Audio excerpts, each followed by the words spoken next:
Hey friends, today we're starting our new unit on British colonial America. While we're learning in this new unit, I want you to think back to our last two units on Native Americans and European explorers and be thinking about what connections you can make. Some of our learning goals for this unit are that we can identify key reasons why the New England, Mid-Atlantic, and Southern colonies were founded. Then we're going to be able to compare and contrast colonial life in each of these three colonial regions, and we will describe colonial life in America from the perspectives of various people, such as large landowners, farmers, artisans, women, children, indentured servants, slaves, and American Indians. We will also be able to explain how the physical geography of the New England, Mid-Atlantic, and Southern colonies helped determine economic activities for each of the regions, or the things that they did to be successful. Today, our learning goals are that we can identify the three colonial regions in British colonial America, and that you can describe why the British wanted to create colonies in the New World.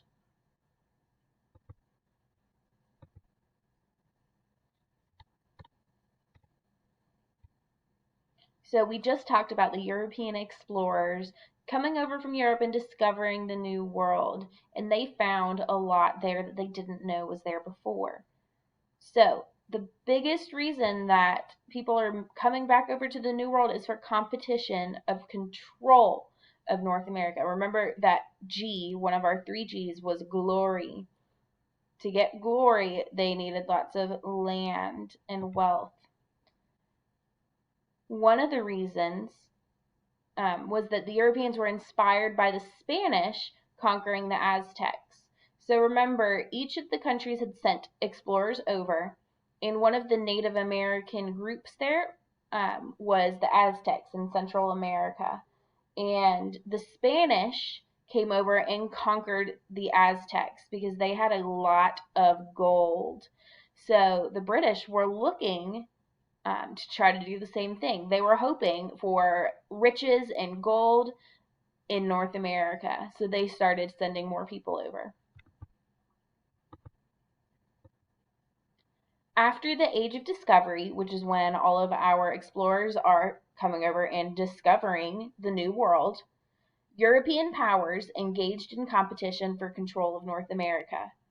Remember, just our 6 explorers we talked about, we had people sailing for England, for Spain, for France, for Holland, and we had explorers from Italy. So all of these different countries now know that the New World exists, so they want to send people over to North America because they're competing for control of it. And remember, there are many reasons why the colonists came to the New World.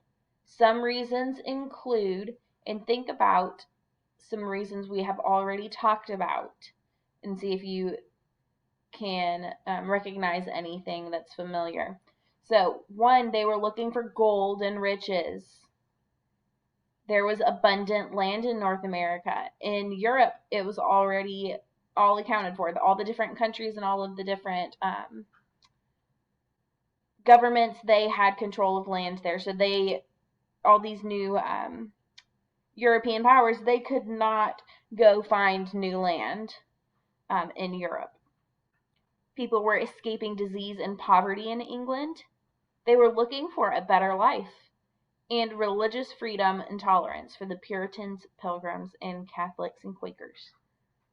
I notice our 3 G's in there, main reasons why people are coming over to the New World: God, gold, and glory.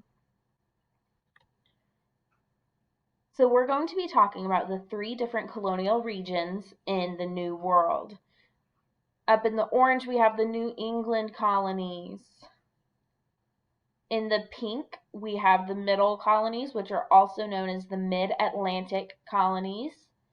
And then in blue and green here, Virginia also counts, are our southern colonies. And you might notice that these look kind of familiar. Those look like our state names that we have today, like Georgia, where we live. So we'll talk in just a minute about how colonies and states are different, but These are the foundation for the United States of America. And each of the three colonial regions is a little bit different, and so we'll talk about each of those three. Some words that will be helpful to you in this unit, some power words. We have colony, which is a country or area under the full or partial political control of another country.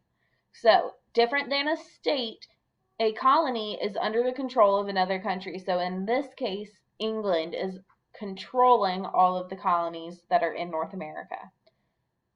A charter is a document specifying the rights of an institution, giving a person permission to do something. So England sent charters or made charters for the colonists to create colonies in the New World. They had permission to do that from England. A treaty is a formally concluded agreement between countries. So usually treaties come when problems are being solved. It's an agreement between the two countries. Next, we have separatists. The separatists were critical of the Church of England. They didn't like it, and they wanted to separate from it, so they came to the New World. There's one of our G's, God. They wanted freedom in their religion. Cooperation. We should know what this word means. Cooperation is the process of working together. So not only will we talk about how the colonists worked together to build these new colonies to be successful, but how colonists had to cooperate with Native Americans who were already there. And the last word is Jamestown. Jamestown was the first permanent English settlement in North America, founded in 1607 in Virginia. So we will talk about Jamestown when we talk about the southern colonies, because Virginia is a southern colony.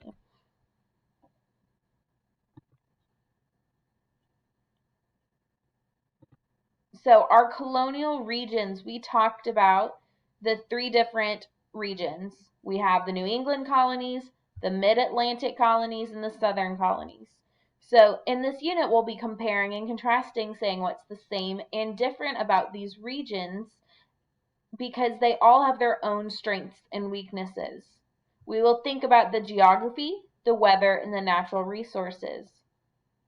Someone who lives in Georgia, in a colony in Georgia, will run very differently than one in Massachusetts.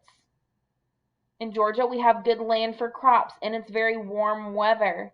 In Massachusetts, it's very cold, and they also have lots of good fishing, and they're right on the water, so they had good business in the New England colonies for building boats. So there are strengths and weaknesses in each of the different colonial regions that we will talk about. Next, what I want you guys to do is I want you to go to your module for today and watch the Brain Pop video about the regions of the 13 colonies. It is in your module.